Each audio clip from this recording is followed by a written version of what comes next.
அனைத்து ஊடக நண்பர்களுக்கும் வணக்கம். இது ஒரு அவசர பதிவு. கல்லூரி மாணவர்கள் மற்றும் பட்டதாரிகள் சங்கம் நேற்று காலை 10 மணி அளவில்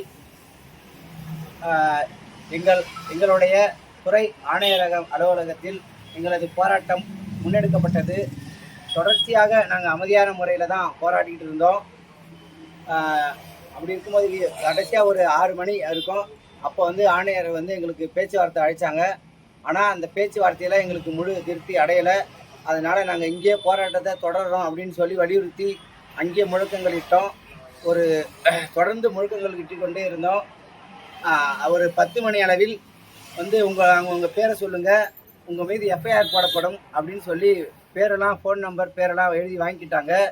சரி, ஓகே, நாங்களும் அதை பேரெல்லாம் கொடுத்துட்டோம், ஃபோன் நம்பரையும் கொடுத்துட்டோம். இதை நாங்கள் நீதிபதிகிட்ட எடுத்துகிட்டு போய் சப்மிட் பண்ணுறோம். எல்லோரும் பேருந்தில் ஏறுங்க, மெஜஸ்டிக்கை பார்க்க போகலாம் அப்படின்னு சொல்லி ஏற்றினாங்க.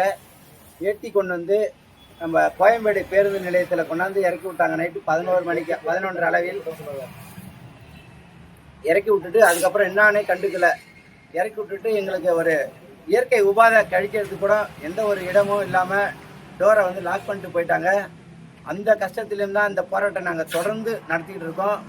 இன்று காலை ஒரு 9 மணி அளவில் திருப்பியும் தொடர்ந்து எங்களுக்கு அழுத்தம் கொடுத்து நீங்கள் பேருந்து விட்டு இறங்குங்க அப்படின்னு சொல்லி ரொம்ப வலுக்கட்டாயமாக அழுத்தம் கொடுத்து திருப்பி பேருந்தில் எழுப்பி எங்களை எங்கே கொண்டு செல்ல போகிறாங்கன்றதே எங்களுக்கு தெரியல. கேட்டால் கமிஷனர் ஆஃபீஸுக்கு கொண்டு போகிறோம் அப்படின்னு சொல்லி வண்டியில் ஏற்றினாங்க.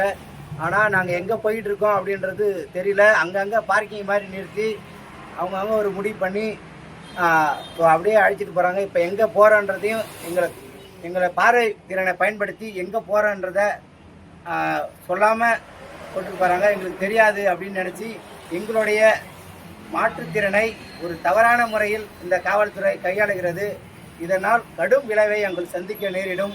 அதெல்லாம் கருத்து கொண்டு சமூக ஊடக நண்பர்கள் அனைவரும் இந்த தகவலை அனைத்து ஊடகங்களுக்கும், எங்கள் துறை அமைச்சர், முதலமைச்சர் அவர்களுக்கும் உடனடியாக கொண்டு சென்று எங்களுடைய நிலையை அன்பு தாழ்மையுடன் கேட்டுக்கொள்கிறேன்.